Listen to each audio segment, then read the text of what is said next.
ആ കള്ള ചോറ് പോയില്ലേ? നേരത്തെ ഇവർ ദുബൈയിലാണ് ഇവർ ഉണ്ടായിരുന്നത്.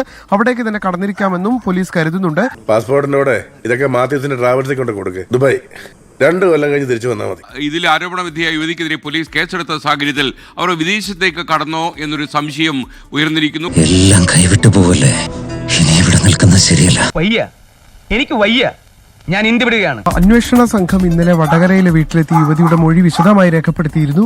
അതിനു പിന്നാലെയാണ് പോലീസ് കേസെടുക്കുന്ന സാഹചര്യം ഉണ്ടായത്. ഇപ്പൊ അണ്ടർഗ്രൗണ്ട് പോയില്ലെങ്കിൽ പോലീസ് എന്നെ നിരപ്പാക്കും. ഇതിനുശേഷം ഒരുപക്ഷെ അറസ്റ്റിലേക്ക് അടക്കം കടന്നേക്കുമെന്നുള്ള ആശങ്ക രൂപപ്പെട്ടതിന്റെ പശ്ചാത്തലത്തിൽ ഈ യുവതി ഇപ്പോൾ വിദേശത്തേക്ക് കടന്നിരിക്കുന്നു എന്നുള്ള സൂചനകൾ അന്വേഷണ സംഘത്തിന് ലഭിച്ചിട്ടുണ്ട്. മുറിക്ക് പുറത്തിറങ്ങി പോകരുത്.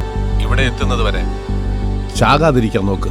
കേരളത്തിന്റെ വിരുമാറിലൂടെ നീ ഒരു ഗതി കിട്ടാപ്പേദം പോലെ ഒഴുകുന്നത് എനിക്ക് കാണണം. അന്ന് അത് അറിഞ്ഞപ്പോ ഉണ്ടായ ദേഷ്യത്തിന് തന്നെ കൈ കിട്ടിയിരുന്നെങ്കിൽ മോന്തയടിച്ച് കലക്കിയ. ഇവർ ഇന്നലെ മൊഴിയെടുത്ത വീട്ടിൽ നിലവിലത്തെ സാഹചര്യത്തിൽ അവരില്ല. അതുകൊണ്ട് തന്നെ വിദേശത്തേക്ക് അവർ കടന്നു എന്നുള്ള ചില സൂചനകൾ അന്വേഷണ സംഘത്തിന് ലഭിച്ചിട്ടുണ്ട്. ഉത്തമനും കൂട്ടി എത്ര കാലം ഒളിവിൽ പോയാലും നമുക്കൊരു പ്രശ്നമില്ല. അവരെ കൊണ്ട് ഇപ്പോ വലിയ ആവശ്യമൊന്നുമില്ലല്ലോ. ആർക്കൊന്ന് ആറ് തണുക്കുന്നവരെ നമ്മളൊന്ന് മാറിക്കണ്ടേ?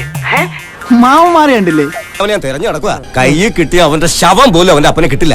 വടകരയിലെ യുവതിയുടെ വീട്ടിലെത്തി അവരുടെ മൊഴിയും മെഡിക്കൽ കോളേജ് SHO രേഖപ്പെടുത്തിയിരുന്നു. അതിന് പിന്നാലെയാണ് ഈ യുവതി ഒളിവിൽ പോകുന്ന ഒരു സാഹചര്യം ഉണ്ടായിട്ടുള്ളത്. രാഘവേട്ടന്റെ മക്കൾക്ക് കുറച്ചു ദിവസത്തേക്ക് കടിപിടി കൂടാൻ ഒരു പ്രശ്നം കിട്ടി. നിലവിൽ ഇവരെവിടെയാണ് എന്നുള്ളതിനെ കുറിച്ച് യാതൊരു വിവരവുമില്ല.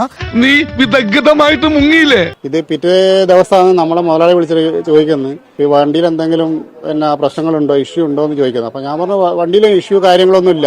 ഇത്തരം തട്ടിപ്പോയാൽ നിനക്കൊക്കെ തമാശയായിരിക്കും. ഞാനൊക്കെ മനസ്സിലാക്കണമെങ്കിൽ ആദ്യം കുടുംബത്തിൽ പിറക്കണം, പിന്നെ അഭിമാനത്തോടെ ജീവിക്കാൻ പഠിക്കണം. ഇതൊക്കെ നിന്നോട് പറഞ്ഞിട്ട് എന്താ കാര്യം? നിന്നെയൊക്കെ ജനിപ്പിച്ച് മാനവ മര്യാദ ശീലിപ്പിക്കാതെ അയച്ചു വിട്ടവരെ വേണം പറയാൻ. എന്നാൽ ഇവര് നമുക്ക് പരാതി തരുമോ അങ്ങനെ കാര്യങ്ങളൊന്നും ഉണ്ടായില്ല. നമ്മളെ സാധാരണഗതിയിൽ റെയിൽവേ സ്റ്റേഷനിൽ എത്തുമ്പോൾ ഒരുപാട് ആൾക്കാർ ഒന്നിച്ച് കയറുന്നതാണ്. കാര്യങ്ങൾ ഇങ്ങനെയൊക്കെ ആയ സ്ഥിതിക്ക് ഇനി നിന്നെ വെറുതെ പോലീസ് കൊണ്ടുപോയാ നീ കൊന്ന എന്റെ കൂട്ടുകാരൻ ലക്ഷ്മണന്റെ മാറ്റ്മാക്കൾക്ക് ശാന്തി കിട്ടും. നീ ആരാണെന്ന് എനിക്കറിയാം, എവിടെന്നാണെന്ന് എനിക്കറിയാം, എങ്ങോട്ടാ പോകുന്നതെന്നും എനിക്കറിയാം. കാലാകാലങ്ങളോളം നീണ്ടു നിൽക്കുന്ന കോടതി വിചാരണയുടെ ദയാദാക്ഷിണ്യങ്ങൾക്ക് വിട്ടുകൊടുക്കാതെ ഇവനെയൊക്കെ തീർത്ത് കളയാണ് വേണ്ടത്. അങ്ങനെ മോശമായി ദീപക് പെരുമാറിയിട്ടുണ്ട് എങ്കിൽ ബസ്സിലെ അധികൃതരെ അറിയിക്കണമായിരുന്നു. അത് ഉണ്ടായിട്ടില്ല. മേലും കീഴും നോക്കാതെ ഓരോന്നും ചാടി പുറപ്പെട്ടാ ഇങ്ങനെ ഇരിക്കും. പോലീസിനും ആ രീതിയിൽ പരാതി എത്തിയിട്ടില്ല എന്ന് വ്യക്തമാക്കുകയാണ്. അവിടെയാണ് ഒരു ദുരുദ്വേഷം. എന്നാ സംബന്ധിച്ച് അവള് ആളൊരു ഭയങ്കര തന്നെ. ഈ നാട്ടിൽ കോടതിക്കും പോലീസിന് ക്ഷാമമൊന്നുമില്ലല്ലോ.